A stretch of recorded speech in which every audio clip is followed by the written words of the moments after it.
EV scooter എടുക്കണമെന്നുള്ള പരിപാടിയിലായിരുന്നു. ശരിക്കും ഞാൻ YouTube videos കണ്ടുകൊണ്ടിരിക്കുകയാണ്. നമ്മൾ ബൈജു ചേട്ടൻ്റെ ഇതിൽ യൂസേഴ്സ് റിവ്യൂ ഞാൻ കണ്ടുകൊണ്ടിരിക്കുന്നു. ഓരോരുത്തരും ഇങ്ങനെ കണ്ടുകൊണ്ടിരിക്കുന്നുണ്ട്. അതിൻ്റെ അകത്ത് പോലെ വന്നു, പിന്നെ iQube വന്നു, ഏത്തർ വന്നു. ഇപ്പോൾ ഒരു ലേഡി പിന്നെ എന്താണ് ലേഡി വന്നിട്ട് പിന്നെ ഓലയെക്കുറിച്ചുള്ള റിവ്യൂ പറയുന്നുണ്ട്. ഞാൻ ജസ്റ്റ് കാണിച്ചു തരാം എങ്ങനെയാണ് സംഭവം എന്നുള്ളത്. ഞാൻ കേട്ട് ചിരിച്ചു പോയി. ശരിക്കും നിങ്ങളത് കണ്ടു. വണ്ടി ഓടിച്ചുകൊണ്ട് പോകുമ്പോഴത്തേനും ഫുൾ സംഭവം ബ്ലാങ്ക് ആവുകയാണ്.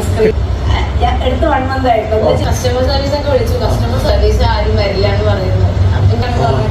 പിന്നെ കുറച്ച് കഴിഞ്ഞിട്ട് പറയുകയാണ് ഈ ഭാഗത്തായിട്ട് 2 അടി വെച്ച് കൊടുക്കാൻ